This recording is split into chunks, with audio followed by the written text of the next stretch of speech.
My boyfriend's jealous female coworker who had secret feelings for him tried to transfer him 1,500 miles away from me without his permission, then spread rumors about us when he refused and filed a complaint with HR, but the truth eventually came out. I, 28F, have been with my boyfriend Avery, 29M, for just over 2 years now. We moved in together about a year ago and things have been generally good between us. Before Avery and I lived together, he shared an apartment with Victoria, 27F, a colleague from his company. They weren't romantically involved according to Avery, just friends who split rent in the expensive city we live in. About 6 weeks into our relationship, I met a group of Avery's coworkers at a company event. After Avery stepped away to get drinks, one of them mentioned something that caught me off guard. They said, "It's nice to finally meet Avery's girlfriend." We were all surprised when he started dating someone new, especially since everyone thought he and Victoria had something going on. Another coworker nodded and added that Avery and Victoria seemed extremely close and were practically inseparable at company functions. This information bothered me more than I wanted to admit. Avery had described Victoria as just a roommate and colleague, but according to his coworkers, there seemed to be more to the story. I tried to push these thoughts aside and enjoy the rest of the evening, but the comments lingered in my mind for weeks afterward. About a month later, Avery invited me to a dinner with several of his friends, including Victoria. Throughout the evening, I noticed how comfortable they were with each other, inside jokes, finishing each other's sentences, and a general familiarity that made me increasingly uncomfortable. Avery didn't seem to be hiding anything, but the way Victoria looked at him when she thought no one was watching sent alarm bells ringing in my head. I held my concerns in for another few weeks, but they continued to eat away at me. Then one night, after having too many drinks at a friend's birthday party, everything came to a head. Avery and I were walking home, and I blurted out everything, the comments from his coworkers, my observations about Victoria's behavior, and my fears that there was something he wasn't telling me about their past relationship. Avery stopped walking and turned to me with a surprised expression. I continued rambling about how I couldn't handle being the replacement or the second choice. I demanded to know if they had ever been romantically involved. My voice grew louder and more frantic with each question. People passing by on the street started looking at us. The whole situation was embarrassing and definitely not my finest moment. Avery firmly denied that anything had ever happened between him and Victoria. He explained that the office rumors started because they carpooled together and often ate lunch at the same table with other colleagues. He claimed people in the office liked to gossip, and since they lived together, assumptions were made. Avery assured me he had never seen Victoria as anything more than a friend and roommate. After we got home, I calmed down and apologized for my behavior. I told Avery that I believed him and that even if something had happened between them in the past, it wouldn't matter because I knew he was committed to our relationship now. Avery accepted my apology, and I thought that would be the end of it. A few days later, Avery mentioned that he had told Victoria about my breakdown, his words, not mine. This bothered me immensely. I hadn't even met Victoria properly at that point, and now her first impression of me would be as the jealous, insecure girlfriend who had a public meltdown about her. I asked Avery why he would share something so private with her, and he said he had always gone to Victoria for advice when he didn't know how to handle situations. I pointed out that this particular situation directly involved Victoria, which made his decision to discuss it with her inappropriate. Avery seemed genuinely surprised by this perspective, as if the thought hadn't occurred to him. Despite my discomfort with the situation, I decided to take the mature approach and address things directly with Victoria. I invited her out for coffee, hoping to make a better impression and clear the air. During our meeting, I apologized for jumping to conclusions based on office gossip and explained that I had been in a particularly vulnerable place that night. Victoria nodded and smiled politely, but her eyes remained cold. She accepted my apology verbally, but something in her manner told me she wasn't letting this go. In the months that followed, I made several genuine attempts to build a friendship with Victoria. I remembered her birthday with a thoughtful gift related to her favorite hobby, photography. I helped her move into a new apartment when she had to rush back to her hometown for a family emergency. I even arranged a private tour of a local craft brewery after overhearing Avery mention it was a place she had always wanted to visit. Despite these efforts, Victoria's attitude toward me never warmed. As Avery and I grew closer and eventually moved in together, his direct contact with Victoria outside of work naturally decreased. They still saw each other at the office daily, and occasionally at gatherings with mutual friends, but the dynamic had shifted. Avery seemed oblivious to the tension between Victoria and me, or perhaps he simply chose to ignore it for the sake of peace. At these group gatherings, Victoria consistently treated me with subtle disdain. She would greet everyone in the room except me. When I spoke, she would either talk over me or roll her eyes when she thought no one was looking. If I joined a conversation she was part of, she would find a reason to move away or change the subject. These behaviors were subtle enough that Avery never seemed to notice, but obvious enough that other friends occasionally gave me sympathetic glances. After numerous failed attempts to win her over, I eventually gave up trying. I decided it wasn't worth the energy anymore. When Avery asked why I had stopped making an effort with Victoria, I simply told him that I had tried my best, but some people just don't click. I wasn't going to force a friendship that clearly wasn't meant to be. About 8 months ago, Victoria received a promotion that put her in a management position above Avery. Her new role involved overseeing company expansion, including the opening of new branches in different cities. Avery was genuinely happy for her success and never expressed any discomfort about their changed professional dynamic. Last month, Avery mentioned during dinner that Victoria had approached him about an opportunity to head up a new branch office in a city approximately 1,500 miles away. The position would require him to relocate for at least 2 years, with only occasional trips back home. Avery told me he had immediately declined the offer, explaining to Victoria that he was established here with me and had no interest in a long-distance relationship or asking me to uproot my life and career. I thought that was the end of it until 2 weeks later when Avery came home visibly frustrated. He explained that despite his clear refusal, Victoria had submitted his name as a candidate for the position anyway. Her reasoning, according to Avery, was that he was the most experienced person in the department and would be the best choice for establishing the new location successfully. Avery had discovered this only when the department head congratulated him on being in the running for the prestigious opportunity. Avery insisted he would decline again, more formally this time, but I couldn't help feeling that Victoria's actions were deliberately calculated to create distance between us. Avery dismissed this idea, attributing her actions to professional considerations rather than personal motives. His inability to see what appeared obvious to me was frustrating, but I decided not to push the issue and create unnecessary conflict. Instead, I asked Avery if we could have an honest conversation about boundaries regarding Victoria. I explained that while I would never ask him to end his friendship with her, I did have some requests that would make me more comfortable. First, I preferred that he not discuss our relationship issues with Victoria. Second, I would rather not attend small gatherings where she would be present, though I could tolerate larger events where I could easily avoid direct interaction with her. And third, I asked that he be more observant of how she treated me when we were in the same space. Avery seemed disappointed by my boundaries but promised to respect them. He maintained that if I gave Victoria more time, she would eventually warm up to me.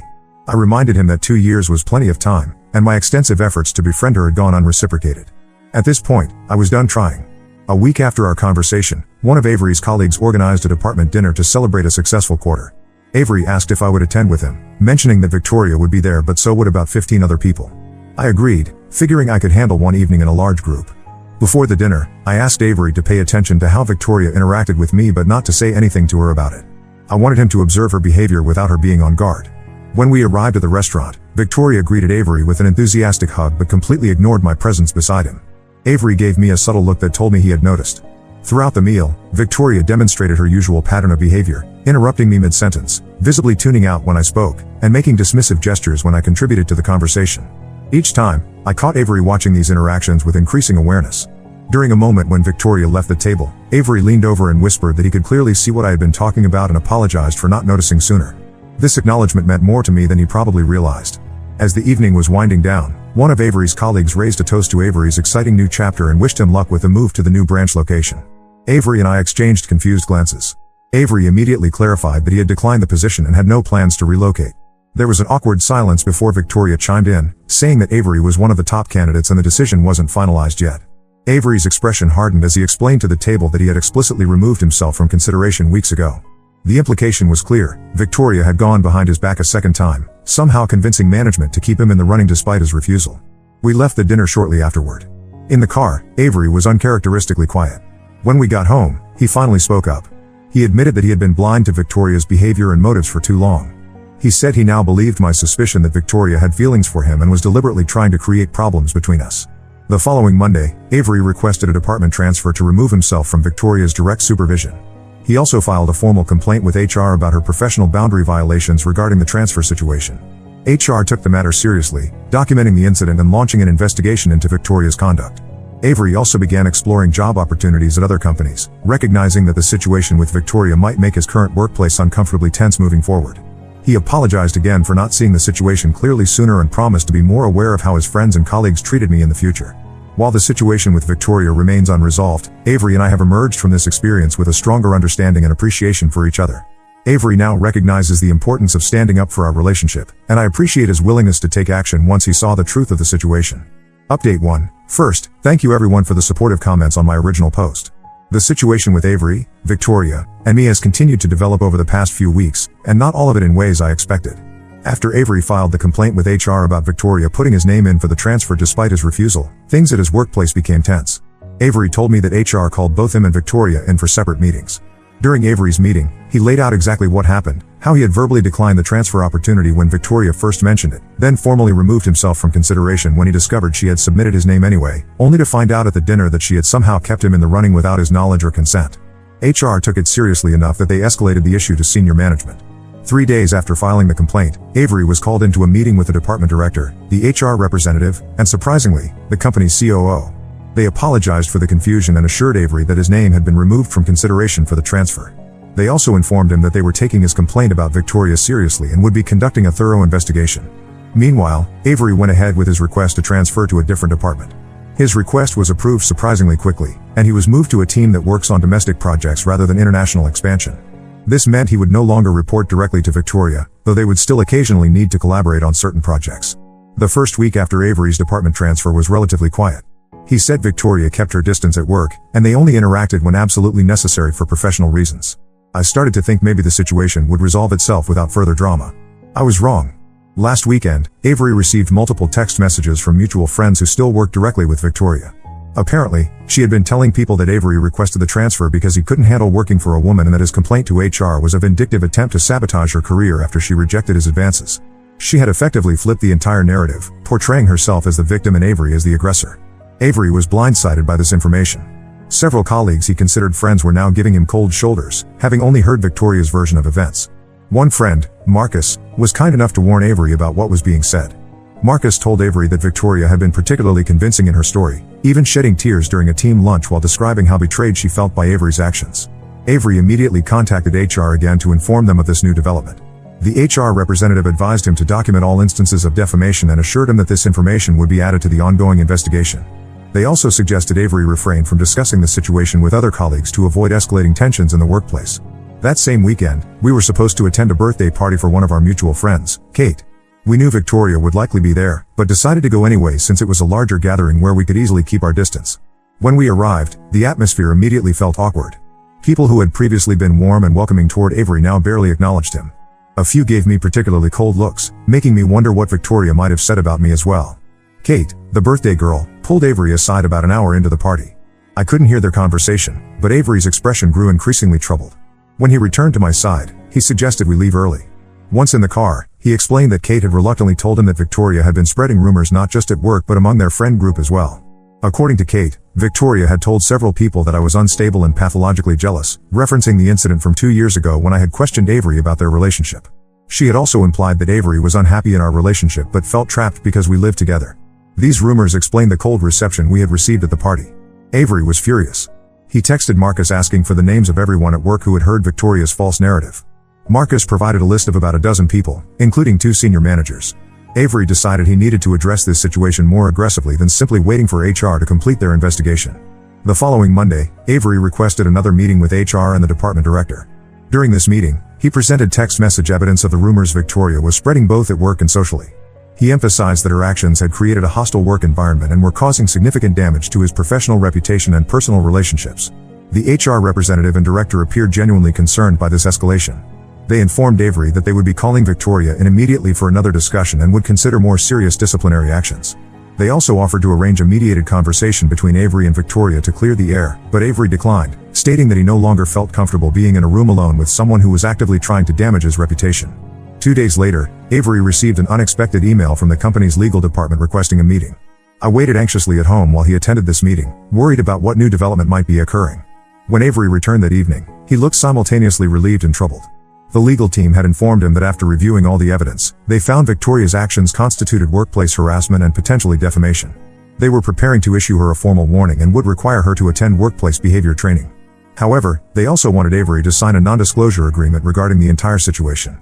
Avery asked for time to consider this request and consulted with a lawyer friend before making any decisions. His friend advised that while the NDA would prevent Avery from discussing the specifics of the case or the company's handling of it, it would also likely come with a settlement that could be beneficial if Avery was considering leaving the company anyway. As it stands now, Avery is weighing his options. He's received interest from 2 other companies after quietly putting out feelers about new positions. At the same time, his current employer seems eager to retain him and resolve the situation, offering not just the settlement but also a potential promotion to a newly created position that would put him on equal footing with Victoria professionally. I've told Avery I'll support whatever decision he makes. My main concern has been how this situation affected our relationship, and ironically, Victoria's attempts to drive us apart have actually brought us closer together. Avery now fully understands why I was uncomfortable around Victoria all these years, and he's apologized multiple times for not seeing her behavior clearly sooner. Our social circle has also begun to realign as more people learn the truth about Victoria's fabrications. Kate has been particularly supportive, reaching out to apologize for initially believing some of what Victoria had said and offering to host a smaller gathering soon with only friends who have not bought into the drama. I'll update again once Avery makes his decision about the NDA and his future with the company. Update 2. The past 2 months have been quite eventful. After much consideration, Avery decided to sign the NDA and accept a settlement from his company. The terms prevent him from discussing specific details about the situation with Victoria or the company's handling of it, but he was allowed to inform close friends and family that the matter had been resolved satisfactorily. The settlement amount wasn't life-changing, but it was substantial enough to give Avery some financial flexibility while he considered his next career move. Despite the company's offer of a promotion, Avery ultimately decided it was time for a fresh start elsewhere. He accepted a position at a competitor firm that offered similar work with slightly better pay and, most importantly, a clean slate professionally. His last day at the old company was 3 weeks ago, and he started the new job last week. Before Avery left his previous workplace, something unexpected happened. One of his closer colleagues, Trevor, asked to meet for lunch during their final week working together. During this lunch, Trevor revealed something that shed new light on Victoria's obsession with Avery. Apparently, before Avery and I started dating, Victoria had confided in Trevor that she had feelings for Avery and was planning to tell him once their lease renewal came up.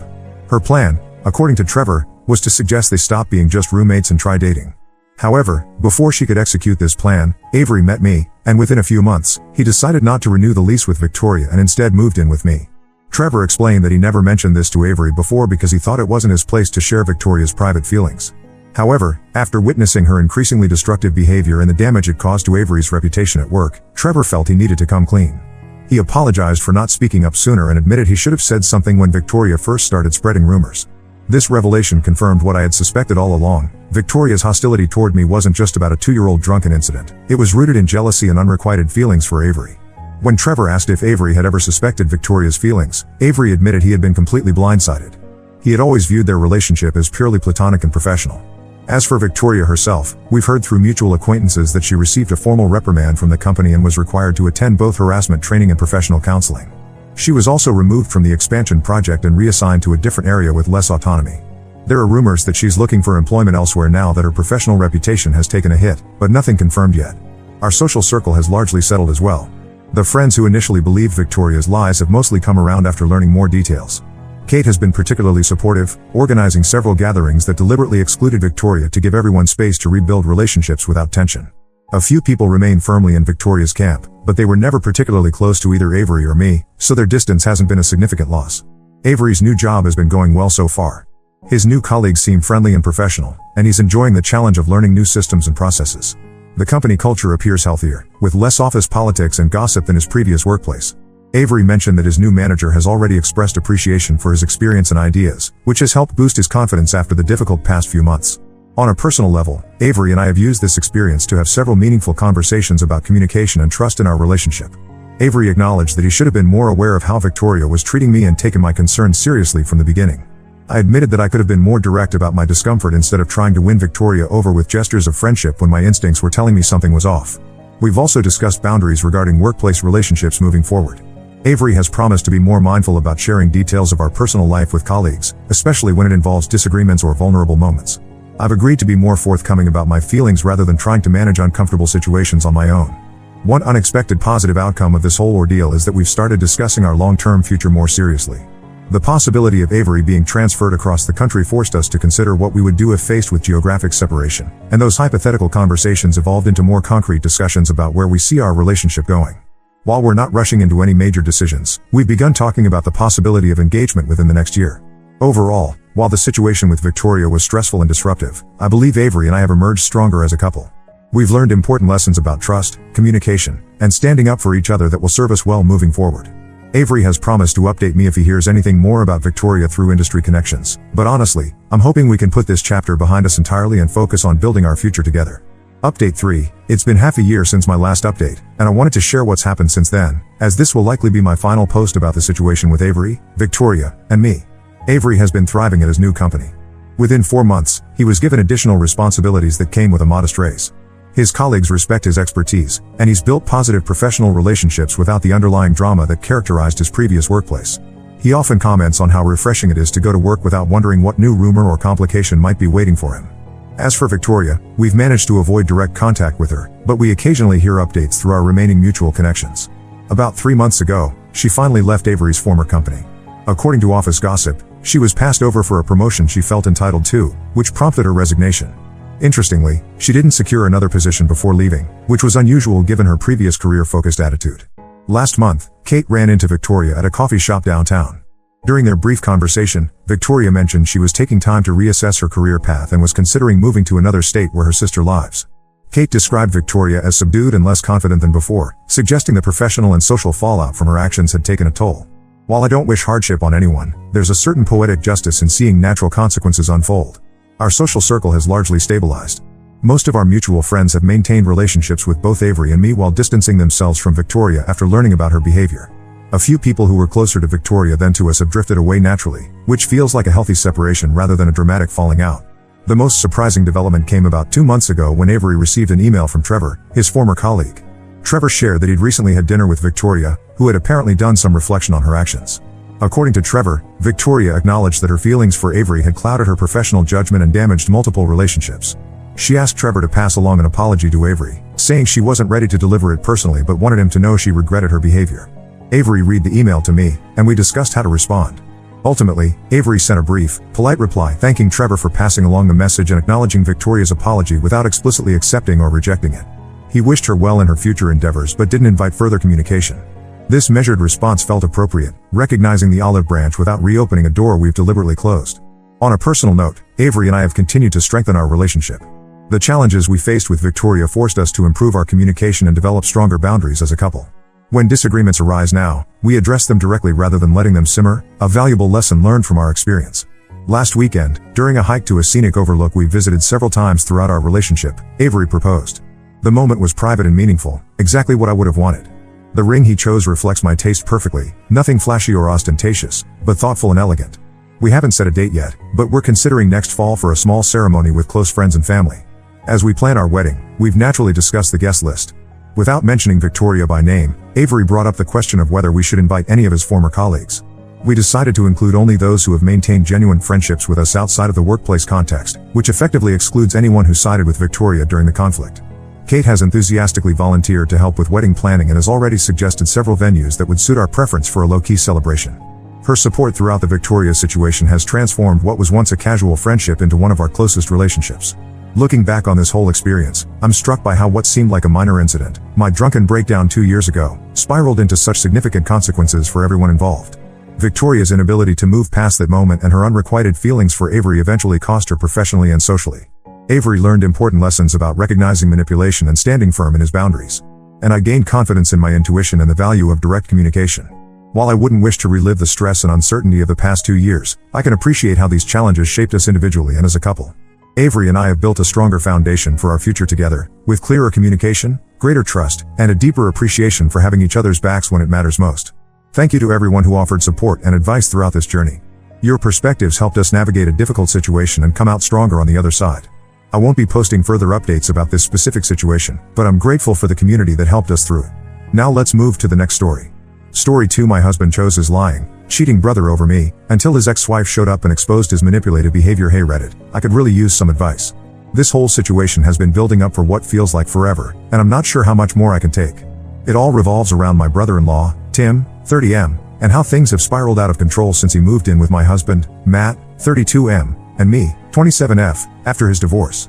To give you some context, I've known Tim for about 7 years now, ever since Matt and I started dating in college. From the moment I met him, Tim was always the life of the party. He's got this magnetic personality that just draws people in. You know the type, always ready with a joke, never seems to take life too seriously, and somehow manages to charm his way out of any sticky situation. In college, he was the guy who organized the best parties and knew all the coolest spots in town.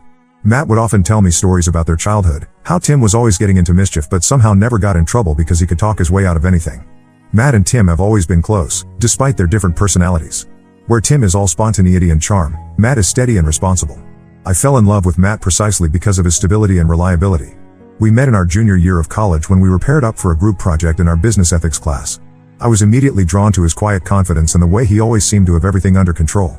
We started dating soon after, and it just felt right from the beginning. After graduation, Matt landed a great job in finance, and I found my niche in marketing. We got married 5 years ago in a beautiful ceremony that Tim, of course, livened up with his best man speech, equal parts hilarious and heartfelt. Life was good, and we settled into a comfortable routine. We bought a cozy 3-bedroom house in the suburbs, thinking ahead to the future when we might start a family. Tim, on the other hand, never really settled down. He bounced from job to job, bartender, sales rep, even a brief stint as a motivational speaker. Nothing ever seemed to stick, but he always landed on his feet somehow. That all changed when he met Laura, 28F, at a mutual friend's wedding 3 years ago. It was like watching a whirlwind romance unfold in real time. Within 6 months, they were engaged, and by the 1-year mark, they were married in a lavish ceremony that, looking back, was probably way beyond their means. At first, everything seemed perfect. Laura was smart, beautiful, and seemed to ground Tim in a way nothing else ever had. He even managed to hold down a steady job as a sales manager for a local car dealership. Matt and I were thrilled. It felt like Tim had finally grown up and found his place in the world.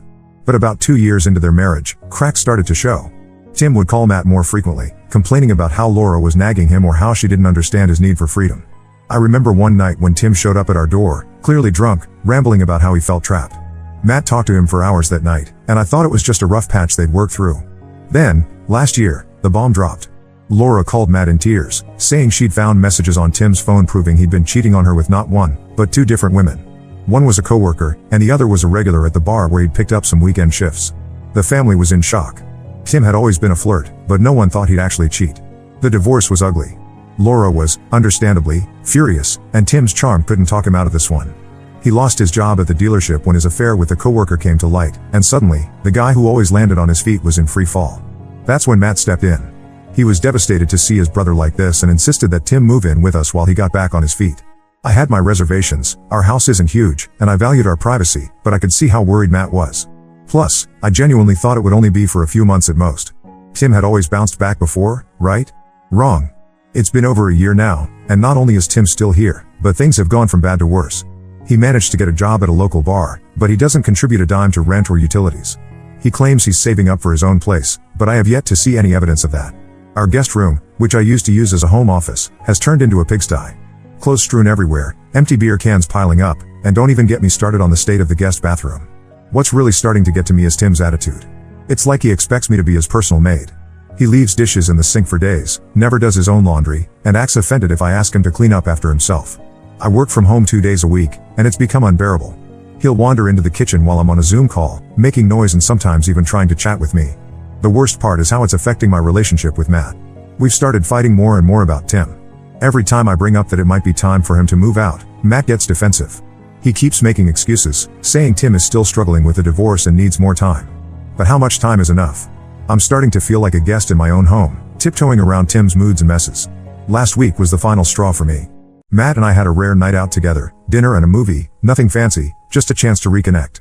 We got home around 11 p.m. to find our house had been turned into Party Central. Tim had invited a bunch of people over, most of whom I'd never even seen before. There were empty beer cans and pizza boxes everywhere. Someone had spilled red wine on our cream-colored carpet, and I'm pretty sure I smelled weed coming from the guest room. I was furious. This was our home, not some frat house. When I confronted Tim, he just shrugged it off with that charming smile of his and said he was blowing off some steam. What really got to me was Matt's reaction. He seemed more amused than angry, helped clean up a bit, and told me to let it go. It was like he was back in college, covering for his little brother's antics. I don't know how much more of this I can take. I love Matt, and I know he's in a tough position, but I feel like our life is on hold. We've talked about starting a family, but how can we even consider that with Tim taking up space and resources? I'm starting to resent both of them, Tim for taking advantage of our hospitality, and Matt for letting him.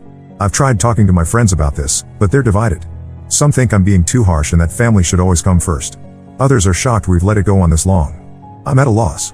How long am I supposed to put up with this? Am I the asshole for wanting Tim to leave and for expecting Matt to back me up on this? I know family is complicated, and I don't want to come between brothers, but I also feel like I have a right to be comfortable in my own home. Any advice on how to handle this without blowing up my marriage would be greatly appreciated. I'm starting to feel like I'm the crazy one for being upset about this situation. Update 1: It's been about 2 weeks since I posted here, and I have to say, things have taken a turn I really wasn't expecting. First off, I want to thank everyone who took the time to read my post and offer advice. Your comments gave me the courage to finally put my foot down and have a serious talk with Matt about the whole Tim situation. After reading through all the responses, I realized that I needed to make it clear to Matt just how much this was affecting me and our marriage. So, last Saturday, I sat Matt down after dinner. Tim was out at work, and laid it all out. I told him that while I understood his desire to help his brother, the current situation was unsustainable. I explained how I felt like a stranger in my own home, how the stress was affecting my work, and how I was starting to resent both of them. I have to give Matt credit, he really listened. I think seeing how upset I was finally made him realize that this wasn't just a minor inconvenience for me. He admitted that he'd been avoiding the issue because he was worried about Tim spiraling again if we kicked him out. We talked for hours, going over everything that had happened in the past year. Matt opened up about how guilty he felt about Tim's divorce, wondering if he could have done something to prevent it if he'd paid more attention to the warning signs. In the end, we agreed that we needed to set some firm boundaries with Tim and have a serious conversation about his plans to move out. We decided to give him a timeline, 3 months to find a new place and get out on his own. We also agreed that in the meantime, he needed to start contributing to the household, both financially and in terms of chores. So, the next day, when Tim got home from his shift at the bar, we sat him down for what we thought would be a difficult but necessary conversation. Oh boy, were we in for a surprise. As soon as we started talking about him needing to move out, Tim got incredibly defensive. He started accusing me of trying to come between him and Matt, saying things like, "I knew she never liked me and you're choosing her over your own brother?" It was like all the resentment he'd been holding on to just came pouring out. Matt, to his credit, tried to calm things down. He explained that this wasn't about choosing sides, but about us needing our space back and Tim needing to get back on his feet. That's when Tim dropped a bombshell that neither of us saw coming. He claimed that Laura, his ex-wife, had reached out to him a few months ago. According to Tim, she regretted how things had ended and wanted to try and work things out. He said they'd been texting back and forth and were considering giving their relationship another shot. To say we were shocked would be an understatement. Matt and I just sat there, staring at Tim in disbelief. When we asked why he hadn't mentioned this before, he got all evasive, saying he didn't want to jinx it and that he was waiting for the right time to tell us. The whole conversation devolved from there. Matt started questioning Tim about the details, clearly hurt that his brother had kept this from him. I, on the other hand, couldn't shake the feeling that something about this story didn't add up. If Laura really wanted to reconcile, why was Tim still living with us? And why bring this up now, just when we were talking about him moving out? The discussion ended with more questions than answers. Tim stormed off to his room, leaving Matt and me to try and process what had just happened. We spent the rest of the night talking in circles, trying to figure out if Tim was telling the truth or if this was just another one of his ways to avoid responsibility. The next few days were incredibly tense in the house. Tim was barely speaking to either of us, spending most of his time in his room or out of the house. Matt was clearly struggling, torn between wanting to believe his brother and doubting the convenience of this sudden reconciliation. I, for my part, couldn't shake my suspicions. Something about the whole story just felt off. I found myself wondering if I should reach out to Laura myself, just to verify Tim's claims. But then I worried that would be overstepping and could potentially cause more problems if Tim was actually telling the truth. So here we are, 2 weeks later, and I feel like we're in an even more complicated situation than before. On the one hand, if Tim is telling the truth and he and Laura are working things out, that could solve our living situation problem. On the other hand, if he's lying, which, given his history, isn't out of the question, we're back at square one, with the added complication of broken trust. Matt is struggling to know how to proceed. He wants to believe Tim, but I can tell he's also wary of being taken advantage of again. We've had a few heated discussions about it, with Matt accusing me of being too suspicious and me feeling like he's being too naive. I don't know what to do next. Part of me wants to push the issue and demand some kind of proof from Tim about his communications with Laura. Another part of me thinks we should just stick to our original plan and insist he move out in 3 months, regardless of what's happening with his ex-wife. I thought having that conversation with Tim would solve our problems, but now I just feel more confused and uneasy than ever. Any advice on how to handle this new development would be greatly appreciated. Should we believe Tim? Should we reach out to Laura? Or should we just stick to our guns about him moving out, regardless of his claims? I'm at a loss, and I'm worried this whole situation is going to drive a permanent wedge between Matt and me. Update 2: It's been about a month since my last update, and I have to say, things have taken yet another unexpected turn. I know many of you were skeptical about Tim's claims regarding Laura, and well, it turns out you were right to be. The past few weeks have been tense in our household. Tim had been spending more time out of the house, claiming he was meeting up with Laura to work on things. Matt wanted to believe him, but I could tell he was having doubts. We'd had a few arguments about it, with Matt accusing me of being too cynical and me feeling like he was being willfully naive. Then, about 2 weeks ago, everything came to a head in a way none of us expected. It was a quiet Sunday afternoon, and Matt and I were just relaxing in the living room when we heard a car pull up outside. I glanced out the window and saw a woman getting out of the car, looking absolutely furious. It took me a moment to recognize her as Laura. I'd only met her a handful of times at family events, and it had been over a year since I'd seen her last. Before we could even process what was happening, Laura was pounding on our front door. Matt opened it, looking confused, and Laura burst in, her eyes scanning the room until they landed on Tim, who had just emerged from his room to see what all the commotion was about. What followed was one of the most uncomfortable and revealing confrontations I've ever witnessed. Laura started yelling at Tim, demanding to know why he wouldn't leave her alone. It quickly became clear that Tim's story about their reconciliation was a complete fabrication. Not only was Laura not interested in getting back together, but she was actually in a new relationship and had been for months. According to Laura, Tim had been harassing her nonstop for weeks. He'd been calling, texting, and even showing up at her workplace, begging her to take him back. She showed us her phone, which was filled with desperate messages from Tim, ranging from pleas for another chance to thinly veiled threats about ruining her new relationship. The look on Matt's face as he realized the extent of Tim's lies was heartbreaking. He just stood there, looking back and forth between Tim and Laura, as if he couldn't quite believe what he was hearing. Tim, for his part, seemed to shrink into himself. All his usual charm and bravado disappeared, replaced by a look of panic and shame. Laura made it clear that if Tim didn't stop contacting her immediately, she would be forced to seek a restraining order. She also revealed that Tim's behavior had been escalating, and she was genuinely afraid of what he might do next. It was a side of Tim that neither Matt nor I had seen before, and it was deeply unsettling. After Laura left, the house fell into a heavy silence. Matt looked utterly defeated, while Tim just stood there, seemingly at a loss for words. When Matt finally spoke, his voice was quiet but firm. He told Tim that he needed to leave, not in 3 months, not in a week, but now. I've never seen Tim look so small as he did in that moment. Without a word, he went to his room and started packing his things. Matt and I just sat in the living room, trying to process everything that had just happened. I wanted to comfort Matt, to tell him that none of this was his fault, but I couldn't find the words. Tim was gone by the next morning. He left a note for Matt, full of apologies and promises to get help, but it felt hollow after everything we'd learned. Matt hasn't spoken to him since, and I know he's struggling with feelings of guilt and betrayal. The past 2 weeks have been strange. Our house feels emptier, but not necessarily in a bad way. It's like a weight has been lifted, but we're still adjusting to the sudden change. Matt and I have been talking more, trying to work through everything that's happened. He's opened up about how blind he feels for not seeing through Tim's lies, and how guilty he feels for putting our marriage under so much strain. I've been doing my best to support Matt, but I'd be lying if I said it wasn't affecting me too. There's a part of me that feels relieved Tim is gone, but another part that feels guilty for feeling that way.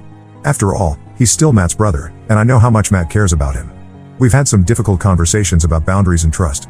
Matt admits that he let his love for his brother cloud his judgment, and he's promised to be more considerate of my feelings in the future. I, in turn, have tried to be more understanding of the complex emotions Matt is dealing with. The whole situation has made us realize that we need to work on our communication as a couple. We've been so focused on the Tim situation for so long that we've neglected other aspects of our relationship. We've decided to start having regular check-ins where we can discuss any issues or concerns openly. As for Tim, we've heard through the family grapevine that he's staying with a friend for now. Matt's parents are understandably upset about the whole situation, and there's been some tension there. They seem to think we should have done more to help Tim, but Matt has been firm in explaining why that wasn't possible. I'm still processing everything that happened with Laura.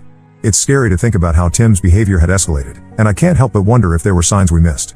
It's made me realize how little we really knew about what was going on in Tim's life, despite him living under our roof for over a year.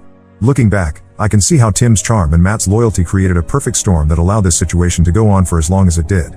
I'm hoping that this will be a turning point for all of us, a chance for Matt and me to strengthen our relationship, and maybe, eventually, an opportunity for Tim to get the help he clearly needs. For now, though, we're taking it one day at a time. Our house feels like our own again, and we're slowly finding our way back to the routines we had before Tim moved in. It's not perfect, we still have a lot to work through, but for the first time in a long time, I feel hopeful about our future. Update 3. It's been a few months since my last update, and I wanted to share how things have progressed. While our home is finally back to being just ours, I have to admit that my marriage with Matt is still in a process of healing. The whole ordeal with Tim left some deep scars that we're still working to mend. About a month after Tim left, he reached out to Matt. It was a long email, full of apologies and promises to change. Tim said he'd started seeing a therapist and was working on his issues. He asked if they could start over and rebuild their relationship. Matt didn't respond right away. I could see how torn he was. Part of him wanted to believe in his brother's capacity for change, but another part was still hurt and wary of being deceived again. After a few days of mulling it over, Matt decided to send a brief, cautious reply. He told Tim that while he was glad to hear he was getting help, he needed time and space to process everything that had happened. He made it clear that any future relationship would need to be built on honesty and respect, not just for Matt, but for me and our marriage as well. Since then, there have been a few sporadic text messages between them, mostly initiated by Tim. Matt keeps me in the loop about these communications, which I appreciate. It's a delicate balance. I don't want to control Matt's relationship with his brother, but I also need to protect our home and our relationship from falling back into old patterns. As for our marriage, we've been working hard to rebuild the trust and intimacy that got lost in the chaos of the past year. We started couples counseling, which has been incredibly helpful. At first, I was resistant to the idea. I felt like we shouldn't need outside help to fix our problems. But our therapist has given us tools to communicate more effectively and work through the resentment and hurt that had built up. One of the biggest challenges has been helping Matt work through his guilt. He still beats himself up for not seeing through Tim's lies sooner and for putting our marriage under so much strain. Our therapist has been helping him understand that while he can take responsibility for his actions, he's not responsible for Tim's behavior or choices. We've also been working on reestablishing our own routines and goals as a couple. We've started having regular date nights again, something that had fallen by the wayside during Tim's stay. We're also tentatively starting to discuss our future plans again, including the possibility of starting a family. It feels good to be looking forward instead of constantly dealing with the drama of the present. As for Tim, we've heard through family that he's still struggling to find his footing. He's had a few short-term jobs but nothing stable. There are rumors that he's been seen around town with a new girlfriend, which honestly makes me a bit nervous.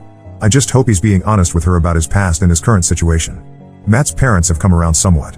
After the initial shock and disappointment, they've started to understand why we had to set firm boundaries with Tim. They've been supportive of Matt and me working on our marriage, which has been a relief.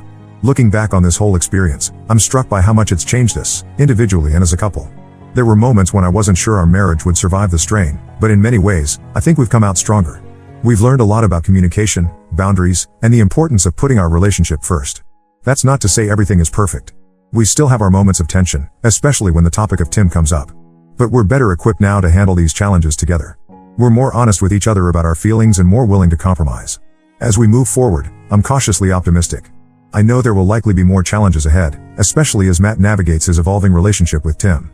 But I feel like we have a solid foundation now to face whatever comes our way. To anyone out there dealing with similar family drama, my advice would be this: don't be afraid to set boundaries, even with family. Communicate openly and honestly with your partner, and don't let outside influences come between you. And most importantly, remember that it's okay to prioritize your own well-being and the health of your relationship.